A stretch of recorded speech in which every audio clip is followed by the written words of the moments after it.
Je suis chef de projet à Universcience. Universcience, en fait, c'est la fusion entre deux musées, la Cité des sciences et de l'industrie et le Palais de la Découverte. Voilà, donc on travaille dans le secteur public. Et je suis notamment donc, en charge de la mise en place de ce qu'on appelle notre projet de dématérialisation des formulaires à la Cité des sciences.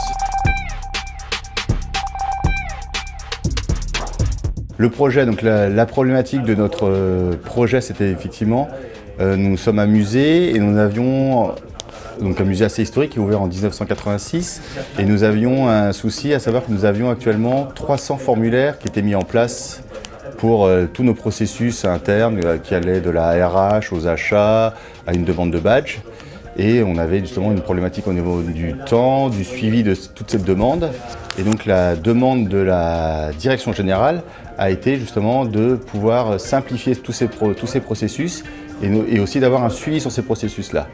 Donc on a fait en 2015 une petite étude et on a choisi justement Bonita pour toutes ces réponses, à savoir la mise en place, une facilité de mise en place des processus et le suivi de toutes nos actions. Donc ça, notre problématique, c'était faciliter et une facilité et une traçabilité de toutes nos démarches en ligne.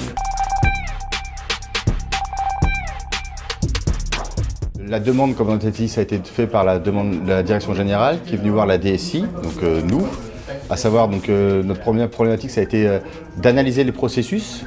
Donc avant de travailler sur la réalisation du workflow à mettre en place, la première problématique, c'est déjà aller voir le métier. Donc on allait voir toutes les directions grâce au sponsor de la direction générale. Très important d'avoir un sponsor pour mettre en place les processus, car si on n'est pas appuyé par quelqu'un, on a beau aller voir le métier, il va nous dire mais tu m'embêtes et va ailleurs. Donc on a été poussé par la direction générale qui nous a permis d'aller voir donc, chaque métier. Et la première problématique, c'est de poser sur le papier le processus, à savoir qu'est-ce qu'on va pouvoir dématérialiser et mettre en place dans un workflow. Donc on utilise un système de cartographie. On a cartographié tous nos process métiers ou ceux qu'on analysait, ceux qu'on pensait qu'il était possible de mettre en place. Donc ça, la première action, c'est cartographier nos process.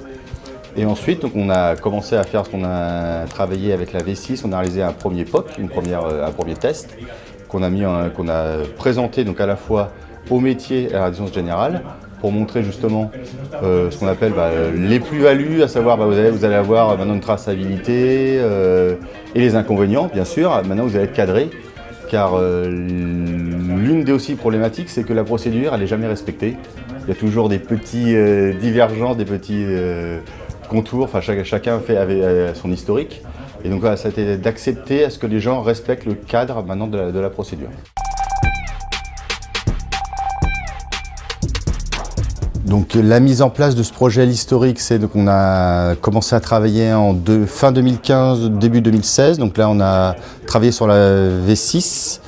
Là, on a rencontré une problématique au niveau de l'application, à savoir que l'outil répondait bien à notre demande au niveau de la réalisation des workflows, mais tout ce qui était restitution et administration, management du management retour des données, là pour nous il y avait un manque, à savoir qu'il manquait une partie, on ne pouvait pas utiliser ce qu'on appelle le portail Bonita en lui-même.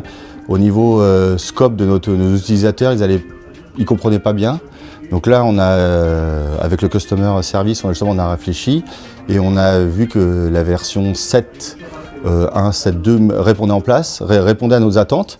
Et donc du coup, on a arrêté le projet en V6 et on est parti sur la version V7. Et notamment grâce aux réalisations des Living Applications, qui répondait fortement à toute notre demande, on a pu mettre en place ce qu'on appelle notre propre portail, à savoir nos suivis de nos demandes et nos actions grâce aux Living Applications. Et là, on a pu avancer en 2 mois. Donc, on a réfléchi ça en octobre 2016 et le 15 janvier 2017, on a mis en place notre portail intranet ce qu'on appelle 4 demandes en ligne, qui étaient des demandes variées, à savoir les demandes de badge. À chaque fois qu'on a un nouvel arrivant, on fait une demande de badge, des autorisations de travaux et même maintenant une demande de stage. Donc on répond aux demandes de la DRH, de ce qu'on appelle notre service moyens techniques et sécurité et de la DRH. On a pu montrer à différentes entités un exemple concret de la démarche en ligne.